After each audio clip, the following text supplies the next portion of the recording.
Hi, my name is Eileen Mostricht, and today I wanted to talk a little bit more about the Ladybird deed.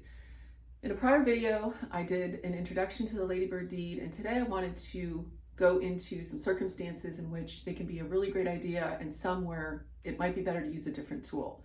So recall that a Ladybird deed is a deed that we have here in Florida that allows you to leave your property to somebody without the property having to go through probate.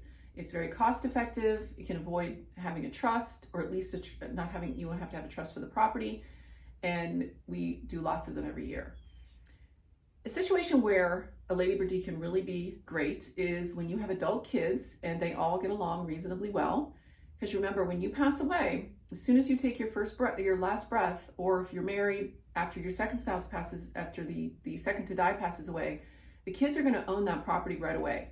So they're going to need to decide what to do with it. Do they want to sell it right away? Do they want to rent it out? Does one of the kids want to live there or buy the other ones out?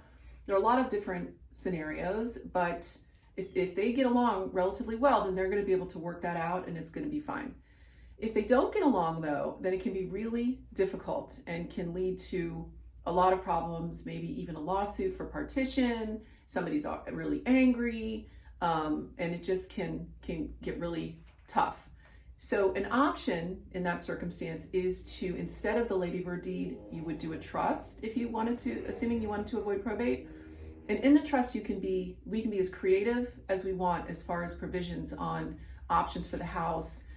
For example, maybe you give one of the kids a right of first refusal to buy the other ones out, and you give them a time limit within which to do that.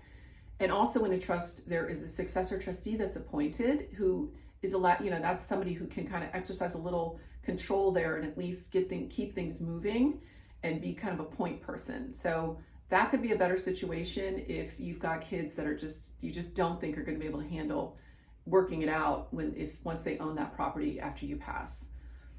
Another, circumstance where it would not be good to use a Ladybird deed is if you're leaving everything to charities. So if you've got 3 charities that you want to benefit and you want to leave your home to the charities, not a good idea to do it through a Ladybird deed. The charities don't know each other. They're not going to be able to figure out and work it out amongst themselves. In that situation, just do a will or a trust. The charities are thrilled just to have the benefit to them, but a Ladybird deed is not a good idea in that circumstance. Also, if you have minors, if you have minor kids, you cannot name them as beneficiaries because they wouldn't be able to receive the property once you passed. If they were still minors, it would still have to just go through probate. It would essentially be a void deed at that point. Minors have very strong protections with regard to homestead under the law. So, it's not something you would want to do unless they were maybe 17 and a half or something at that point. And, it's highly, highly likely that you were going to live and you wouldn't be passing away while they were less than 18.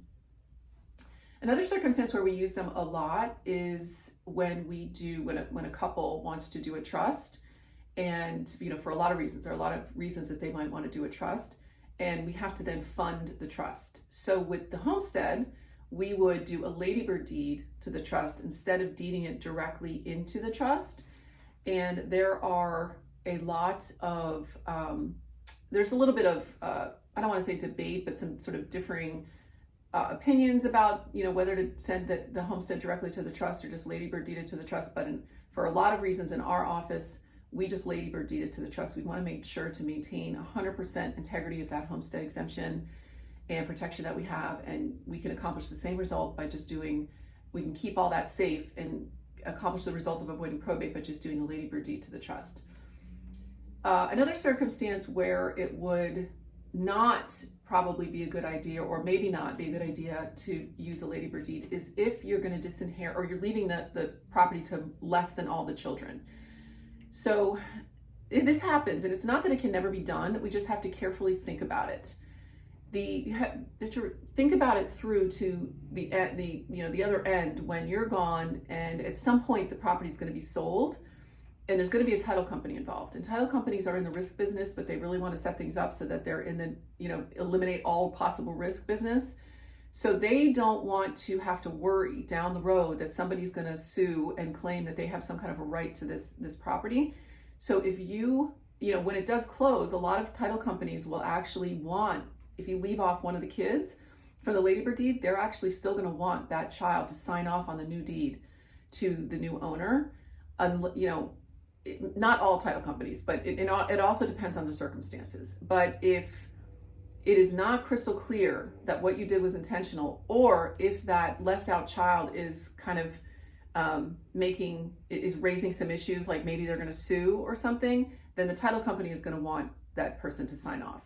So if you do want to leave it to less than all kids, I do recommend at a minimum have a will as well, and in that will you disinherit that child, at least with regard to the house, and so it's clearly intentional that was what you wanted to do.